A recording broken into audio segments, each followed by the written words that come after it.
tal vez más superficiales, porque podemos ver todo eso que sea artistas y famosos, ese encuentro nos deja satisfacciones solamente. Hay encuentros que son mucho más difíciles de conseguir y que la gente también procura.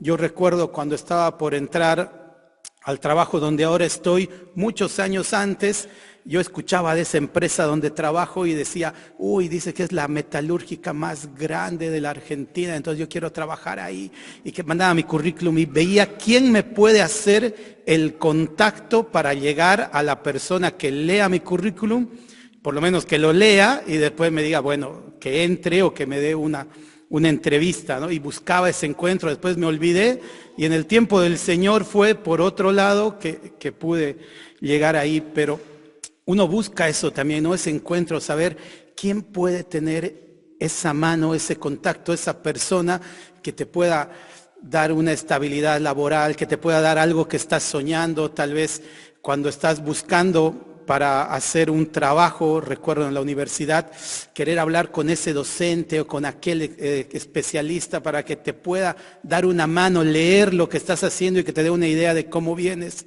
si venís bien o venís mal. Y uno busca esas cosas que le van preocupando más. Pero hay cosas más profundas todavía que uno puede buscar, ¿no? Cuando uno está buscando el diagnóstico de un especialista. Cuando algún resultado no sale bien y los doctores no te pueden decir qué es. Y vas deambulando y queriendo encontrar quién te puede dar la respuesta a lo que estás buscando, ¿no? Entonces hay muchos encuentros que pueden afectar nuestra vida muy profundamente, ¿no? Y que nos gustaría tener. Y quiero que pensemos un poco en ese encuentro grande que podemos tener. Piensen en algo que ustedes quisieran encontrar o con alguien que se quisieran encontrar, aunque sea por casualidad, ¿no? Yo recuerdo una noticia cuando Messi se fue a Miami, que lo encontraron en el supermercado. Imagínense estar yendo a la Anónima y ahí está Messi sacando ketchup, carne. ¿Y ustedes qué hacen ahí? ¿Qué haces cuando te encuentras con alguien así que te gustaría encontrarte y estás ahí? Mínimo una selfie, ¿no? Y ahí algunos sacaron fotos, otros solo miraban de lejos.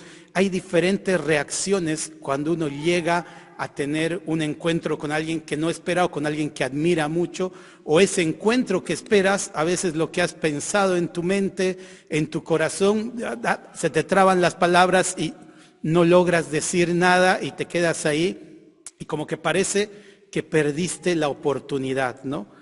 Bueno, yo quiero que busquemos en la palabra una serie de encuentros que ha tenido el Señor Jesús, ¿no?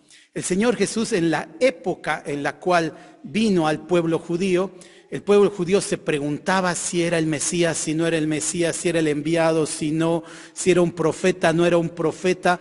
Y era como el rockstar de esos días, ¿no? Le seguía a la multitud, él ya había empezado su ministerio, ya había sanado varias personas, enseñaba en las sinagogas, incluso estos pasajes que vamos a leer en Lucas capítulo 8, él ya había resucitado a un muerto para este entonces, y entonces su fama se había extendido, dice, mucho por esos lugares, por toda la tierra de Judea, ¿no?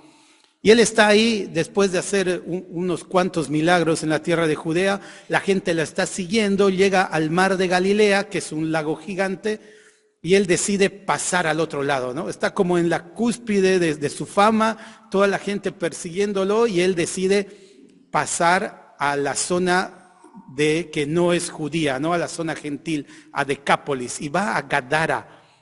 Y ahí en Gadara nos encontramos con un pasaje famosísimo, ¿no? Donde él se encuentra con el endemoniado gadareno, ¿no?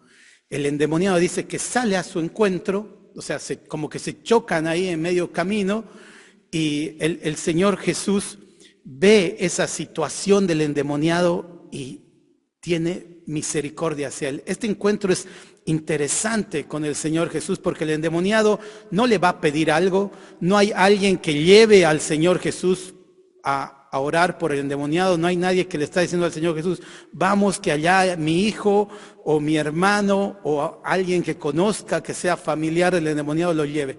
Dice que salió a su encuentro, o sea, se chocó en medio y el endemoniado fuera de sí completamente, hablando los demonios en él, le dice: ¿qué quieres conmigo, Jesús Nazareno? ¿Qué quieres conmigo? ¿No?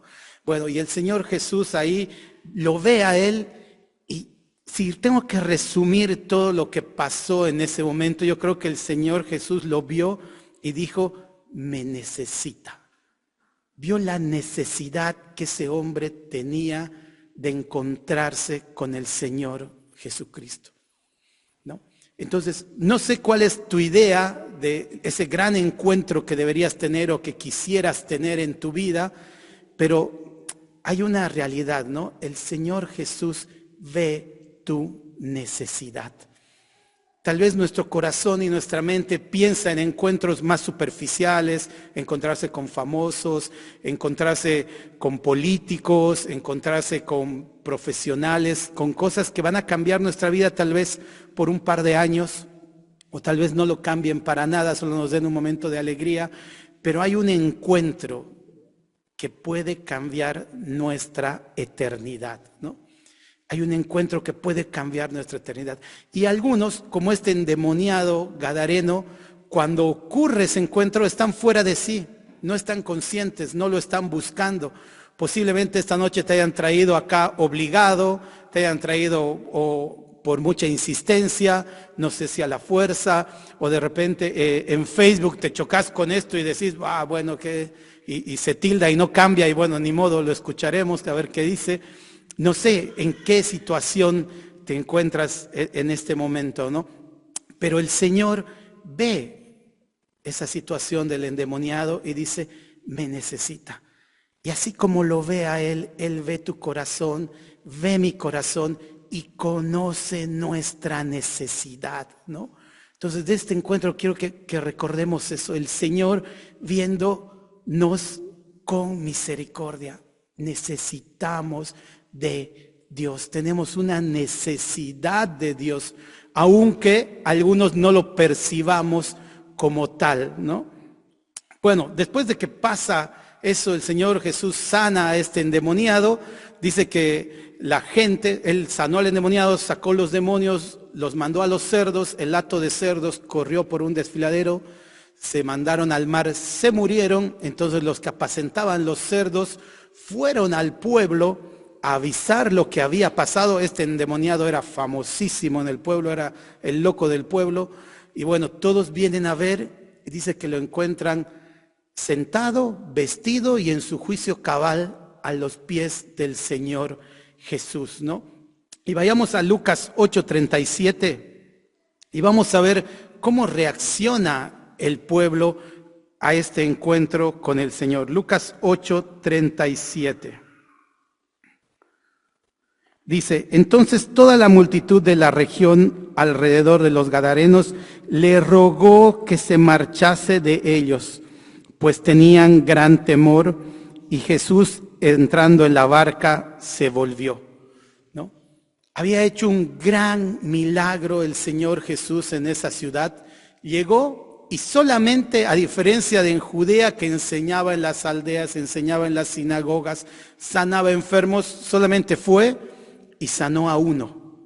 Y el pueblo inmediatamente dice, bueno, con mucho respeto, porque no dice que lo echaron, sino dice, le rogaron que se fuera, porque le tenían miedo, ¿no? Entonces aquí vemos otro encuentro donde el Señor ya no emite un juicio.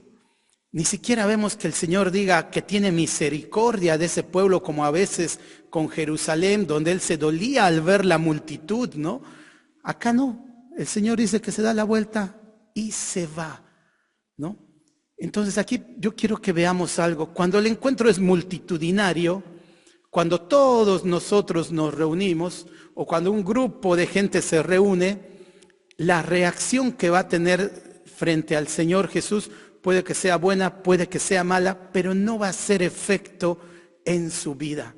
Un encuentro en grupo no es lo que está buscando Dios con nosotros, ¿no? Acá se puede decir que ellos, como criaban cerdos, estaban preocupados de su economía y por eso le dicen que se vaya. Puede ser por eso, puede ser porque tenían temor solamente, pero no les importó que haya sanado, que cure, que enseñe, querían que se marche, ¿no?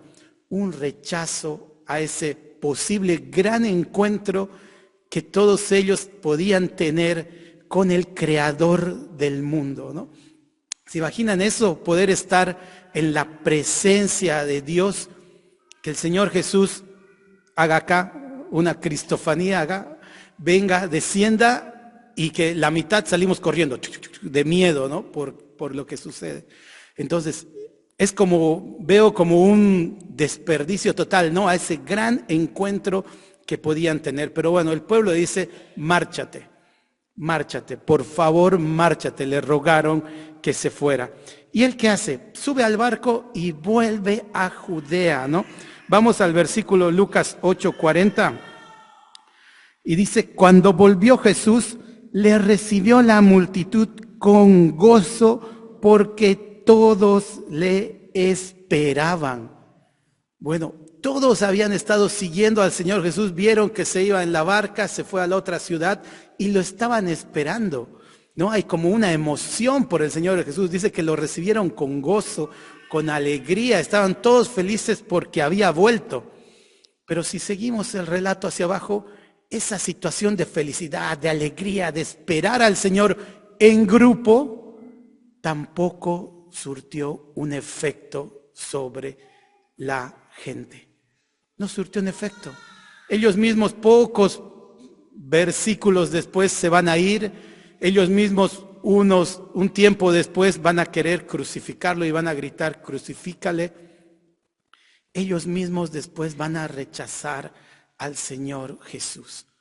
Entonces esto es, como les decía, un encuentro en grupo con el Señor Jesús no va a cambiar tu vida y no va a cambiar mi vida. Puede que sea bueno el encuentro, puede que sea malo, puede ser que con mucha alegría vengamos acá a escuchar, a reunirnos con nuestros amigos, después a tomar refrigerio, a pasar un buen rato en la reunión de jóvenes o en la reunión de adolescentes. Nos divertimos, reímos, jugamos en grupo, pero si nuestro encuentro con el Señor es con mucho gozo, con alegría y lo esperamos, pero es en grupo, no va a tener un efecto en tu vida. Porque Él quiere tener un encuentro contigo, en intimidad, con cada uno de nosotros. Para Dios nosotros somos únicos, somos individuales, somos una sola persona. Así que Dios no quiere encontrarse con tu familia, no quiere encontrarse con tu grupo de amigos, quiere encontrarse contigo. Eso es lo que el Señor está procurando, ¿no? Y ahora después en este relato vamos a ver algunas personas que reconocen ese poder de Dios y procuran ese encuentro maravilloso que tuvo el endemoniado al otro lado, pero ya del lado de Judea, ¿no? Vamos al versículo 41 y 42.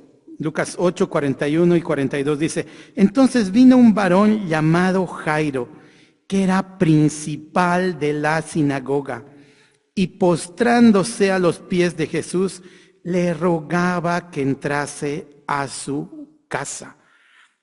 Ahí vemos, ¿no? Una persona que ya diferente al endemoniado que estaba fuera de sí y donde el Señor tuvo misericordia de él, diferente al grupo que lo había rechazado, diferente al grupo que lo había recibido con alegría, esta persona va y se postra a sus pies.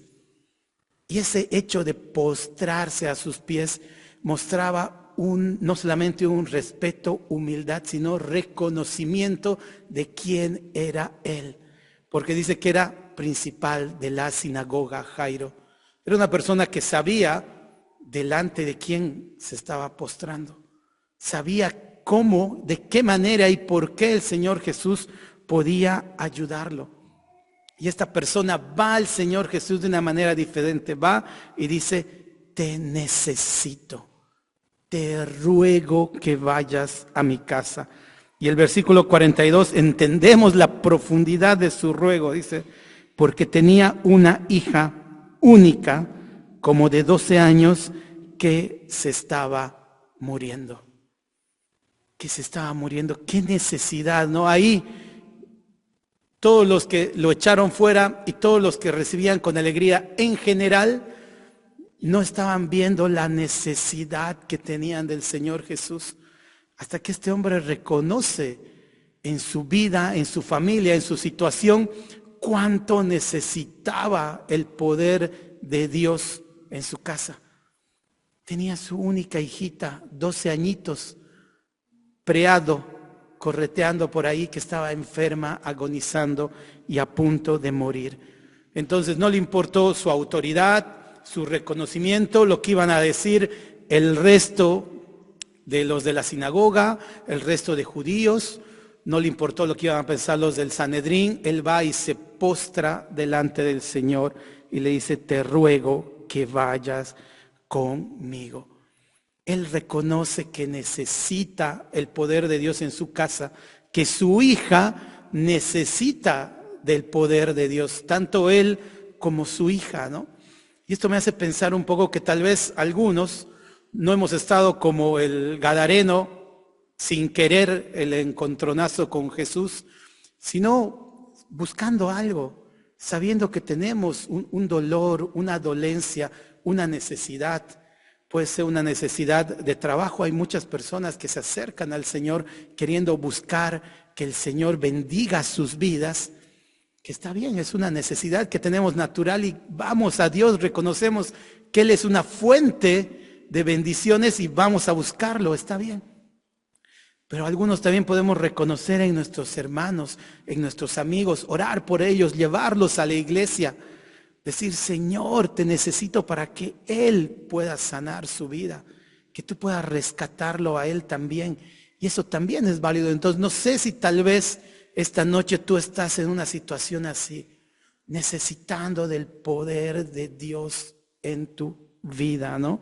Y ahí está Jairo diciendo: te necesito. Y el Señor de Jesús dice: bueno, vamos. Y va con toda la multitud, comienza a caminar así agolpado, unos sobre otro, amontonaditos, yendo hacia la casa de Jairo. Y en ese caminar hacia la casa de Jairo hay otro tipo de encuentro. Hay otra persona que había escuchado que el Señor Jesús estaba viniendo y decide romper con la ley judía que le impedía a ella meterse en un grupo de gente. Era la mujer con flujo de sangre, ¿no? Y ahí, para poder entender lo que esta mujer hizo, porque si lo leemos rápido, que ella fue al encuentro del Señor y dijo: por lo menos si tocaría su manto, voy a ser salva, voy a ser sana. Y que se meta, y cualquiera se metería, ¿no? Si supiera que el Señor está ahí en un montón de gente, y trata de buscar. Pero para la ley judía, ella, al tener ese problema de flujo de sangre, era inmunda y no podía tocar a nadie. No podía salir de su casa. Es más, su cama era inmunda, sus cosas eran inmundas y ella no podía ir por ahí tocando gente. 12 años que tenía ese problema, ¿no? 12 años que estaba con ese problema. Y ella escuchó que el Señor Jesús venía por ahí. ¿Y qué es lo que pensó en su corazón? Lo necesito. Yo lo necesito. Y no me importa que voy a romper esta regla, no me importa que me voy a exponer a que todos me juzguen, posiblemente hasta que la apedreen por meterse en el grupo de hombres y contaminar a todos bajo la ley judía. Y ella dice: lo necesito, tengo que ir a Él porque sé. En Marcos 5:28 relata el paralelo de este pasaje, mucho más hermoso este episodio, ¿no? Marcos 5, versículo 28 dice: porque decía: si tocare tan solamente su manto, seré salva. Y ahí está ella con esa fe, con esa convicción: si tocare solamente el borde de su manto, yo necesito a Jesús, ¿no? Entonces tal vez en tu situación esta noche tú no tengas un pecado conocido por todo el pueblo, como en el caso del Gadareno, y todos digan: uy, ese es un caso perdido, ya está.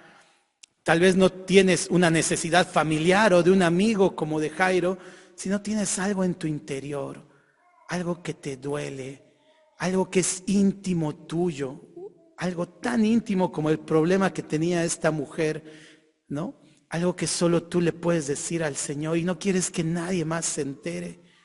Y quieres que el Señor cure, que el Señor sane.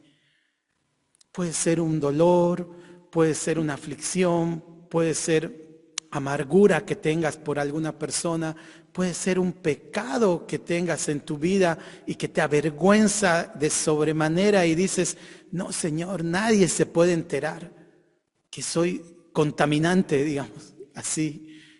Entonces el Señor también conoce tu corazón, te conoce a ti. Y tú tienes que poder reconocer que lo necesitas. Yo tengo que reconocer que lo necesito al Señor Jesús.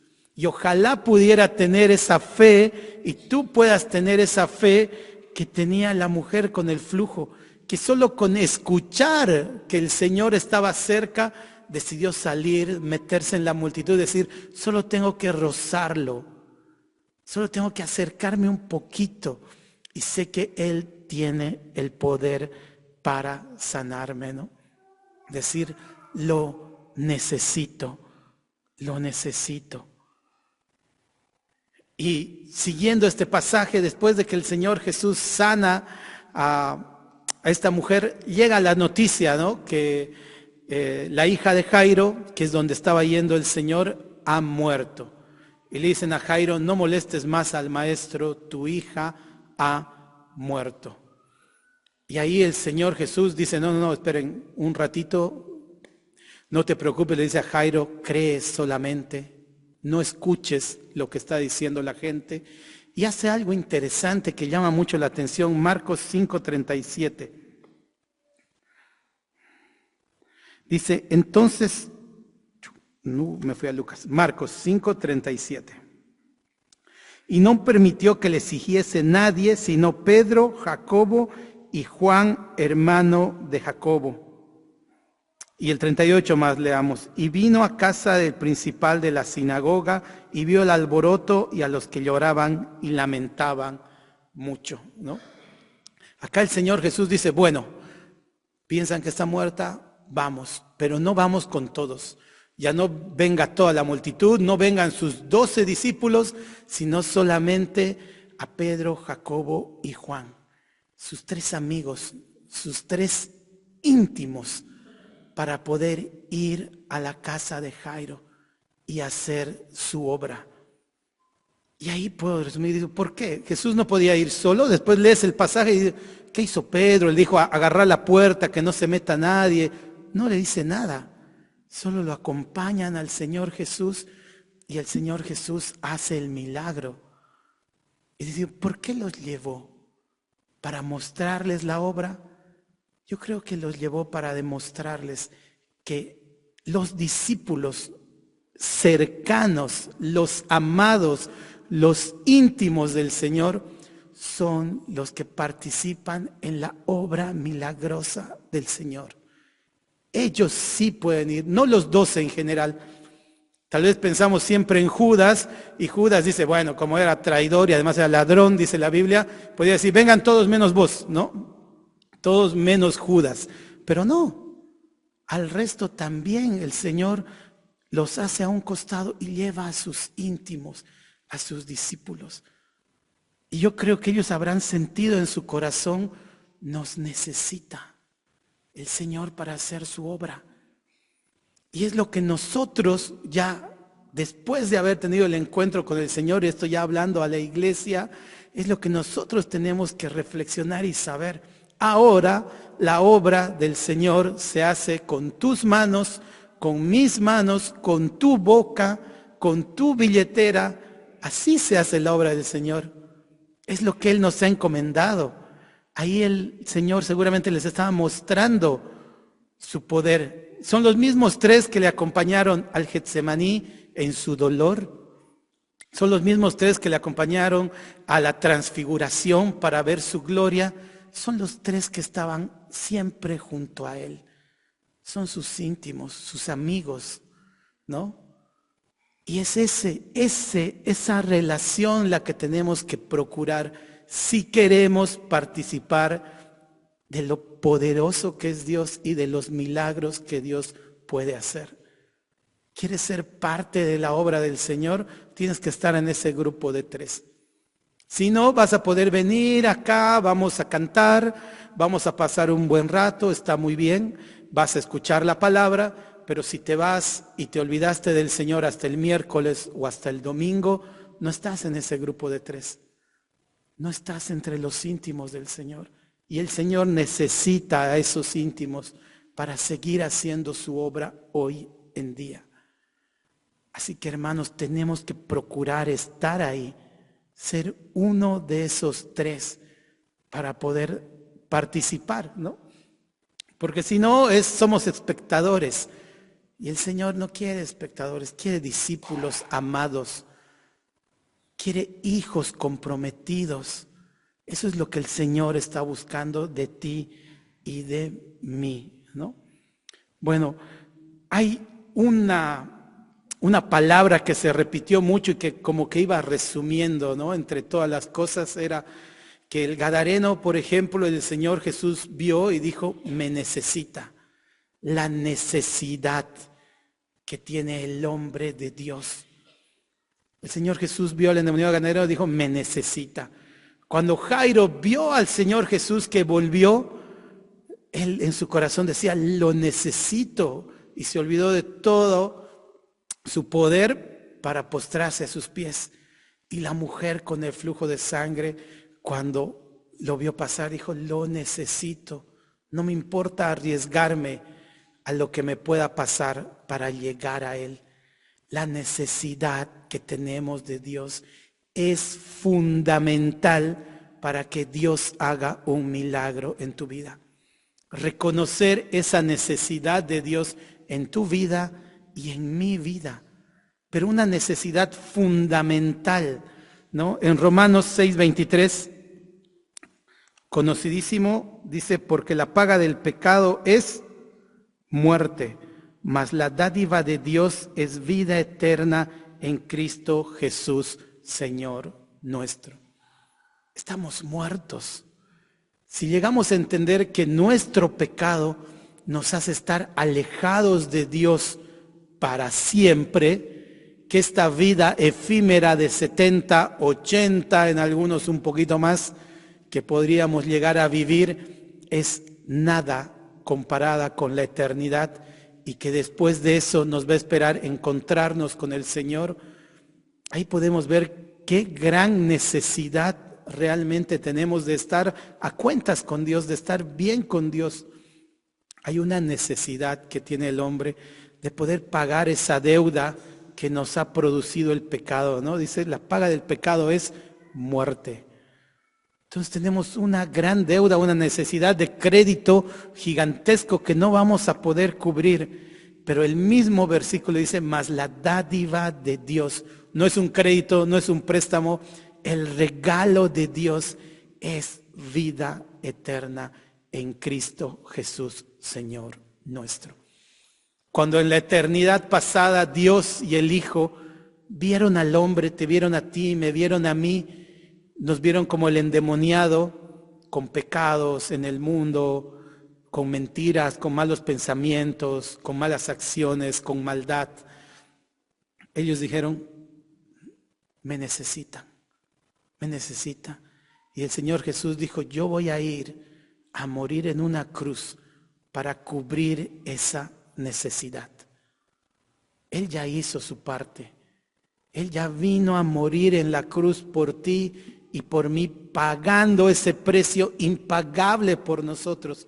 Y no solo que murió, sino que resucitó.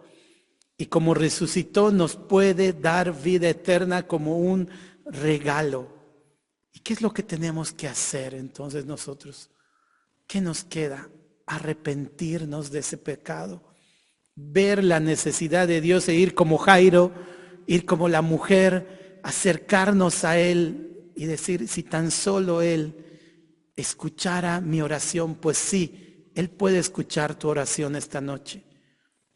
Si tú le pudieras decir al Señor que tú ves esa necesidad de Dios, esa necesidad de acercarte a Él y le pides perdón, Él va a escuchar tu voz y Él va a perdonar tu pecado y te va a dar vida eterna. Es así de simple. Tal vez vos ves una multitud de cosas como veía la mujer, ¿no? Ay, no, pero si me acerco a Dios. Yo recuerdo una amiga del secundario que cuando estaba en la universidad fue la primera persona a la cual le prediqué el evangelio y ella estaba a punto de aceptar, ¿no? Y me dijo, sí, yo quisiera, pero voy a tener que dejar de ir a las fiestas. Y a mí me gusta ir a las fiestas. Ese fue su impedimento. A mí me parecía, o sea, como que o no entendió o qué pasó, ¿no? Porque no me parecía tan complicado. Pero tal vez tienes impedimentos más grandes, como tu familia. A mí me costó muchísimo cuando me acerqué al Señor, ¿no? Mi papá me decía, no seas fanático. En mi casa pegaban unos stickers ahí en la puerta, decía, somos católicos y no vamos a cambiar de religión, ¿no? Una cosa así grande, ¿no? Y me costó muchísimo tener que enfrentar con eso de mi familia primaria y toda la familia de parte de mi papá, que todos tenían esa misma idea, ¿no? Pero al ver al Señor muriendo por mí, dije, eso es nada, no es nada. Y como la mujer meterse en medio para tocar su manto, alcanzar su perdón. Entonces, si hay algún impedimento en tu mente, en tu corazón, y dices, no, porque yo creo que cuando sea más grande, porque quiero hacer esto, o después, posiblemente no haya un después. Hoy es el día de salvación. Esa mujer se arriesgó a ser apedreada por acercarse al Señor. No creo que tu situación sea peor que esa. Si realmente entiendes la necesidad de Dios, no va a importar nada más que tu vida misma. Es una cuestión de supervivencia, porque te estás jugando la vida o la muerte. Y es ahí donde tenemos que correr al Señor Jesús, ¿no? Bueno, vamos a ver cómo terminaron esas historias y qué fue lo que pasó. Volvamos a Lucas 8, versículos 38 al 39. Y ahí está, después de que el endemoniado gadareno fue sanado, estaba vestido, sano y en su juicio cabal, ¿no? Al lado del Señor Jesús. Lucas 8, 38 al 39.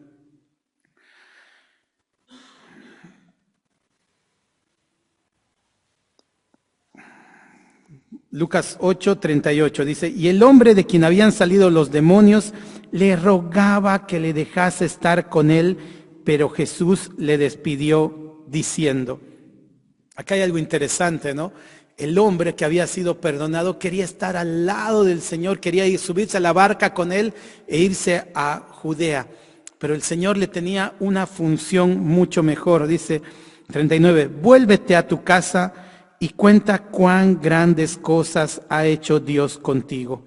Y él se fue publicando por toda la ciudad cuán grandes cosas había hecho Jesús con él. Acá vemos un Señor, un amoroso Padre que no solamente perdonó y dijo, bueno, ya te perdoné, puedes morir en paz, podía decirle, ¿no? Él vivía en los sepulcros, o bueno, anda a tu casa y tranquilízate, dice, ve y cuenta a todos lo que Dios ha hecho contigo.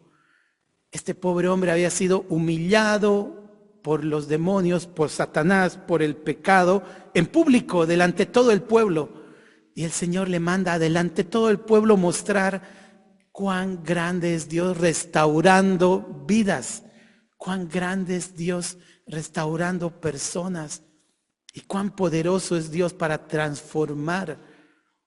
Y él fue a compartir con el pueblo lo que Dios había hecho en su vida. Puse PPP ahí porque era un pecador perdonado y ahora predicador, ¿no? Entonces, si en tu vida el Señor te ha podido perdonar y has tenido amigos, yo tenía amigos con los que iba a alguna fiesta, con los que hice un par de travesuras, podríamos decir, de jóvenes que no eran tan travesuras, ya rayaban en la maldad completa, pero ir a ellos y comentarles cuán grandes cosas ha hecho Dios con mi vida, cuánta misericordia ha tenido de mí. Eso es lo que el Señor quiere que hagamos cuando tú ya eres perdonado por Él, como el endemoniado gadareno, ¿no? A la mujer con el flujo de sangre en Marcos 5, 33 al 34. Dice, entonces la mujer, temiendo y temblando, sabiendo lo que en ella había sido hecho, vino y se postró delante de él y le dijo toda la verdad.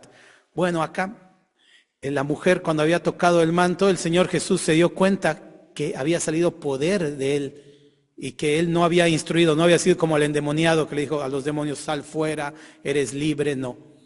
Fue como sin querer, ¿no? Al paso, él sanó al paso y estaba con una multitud apretada. Los discípulos dicen, todo el mundo te oprime, ¿cómo puedes decir quién te ha tocado? Y él dice, he sentido poder salir de mí. Y la mujer, sabiendo lo que en ella había sido hecho, dice, se postró delante de él, temiendo y temblando. Y aquí podemos ver lo que significó para ella ese hecho. Con ese problema de flujo de sangre, meterse en medio de los hombres, tocarlos a todos y llegar a tocar al Señor Jesucristo, como con la posibilidad de contaminarlo, ¿no? Delante de la ley, contaminándolo al Señor. Y en cambio, él le dice, versículo 34, y él le dijo, hija, tu fe te ha hecho salva, ve en paz y queda sana de tu azote.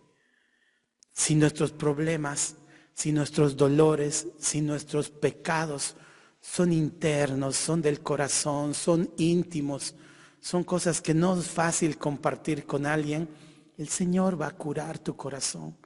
El Señor te va a dar paz para que puedas continuar.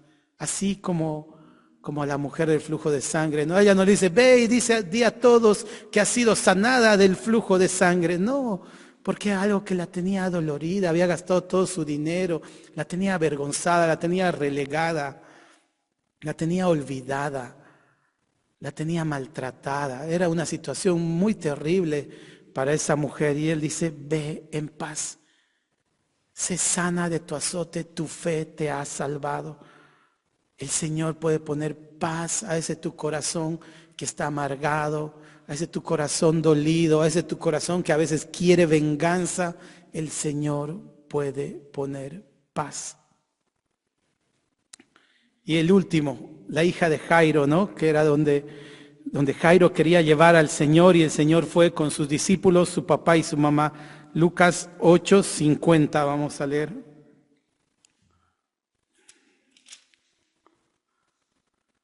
Oyéndolo Jesús le respondió, no temas, cree solamente y será salva. Acá es cuando estaba oyendo el Señor que todos le decían, tu hija ya está muerta, ya para qué vas a ir, ya fue, ¿no? Ya pasó, ya no tiene esperanza.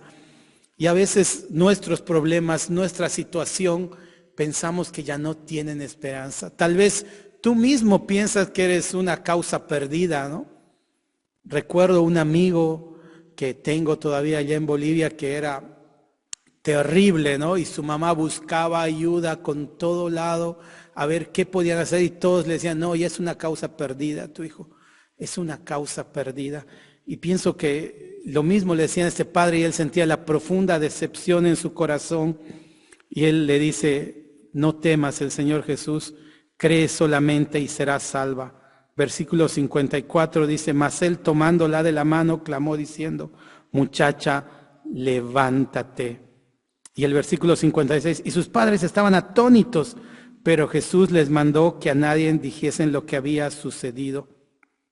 El 55, entonces su espíritu volvió e inmediatamente se levantó y él mandó que le diesen de comer, ¿no? A diferencia de los otros dos, acá la preocupación de esos padres era su hijita, ¿no? Era su hijita. Y una vez que el Señor Jesús había cumplido ese pedido del corazón humillado de Jairo de poder salvar a su hija moribunda, él dice, tranquilos, denle algo de comer a la niña, cuídenla, ahí está, he cumplido el deseo de tu corazón. Si en tu corazón está el profundo deseo que el Señor pueda rescatar a alguno de tus parientes, a alguno de tus hermanos, a alguno de tus amigos, estás orando por alguien y quieres llevarlo al Señor, el Señor tiene el poder para hacerlo. No sabemos cuándo lo va a hacer, cómo lo va a hacer, pero Él quiere que cuides eso que el Señor te va a dar, ¿no? Muchas veces nos pasa, y El ejemplo más común es cuando vienen a pedir trabajo, ¿no? Vienen hermanitos de mucho tiempo, piden trabajo, consiguen trabajo y se fueron cuando ya tenían trabajo. O están enfermos, vienen acá, se sanan, el Señor provee, cura y vuelven a desaparecer, ¿no?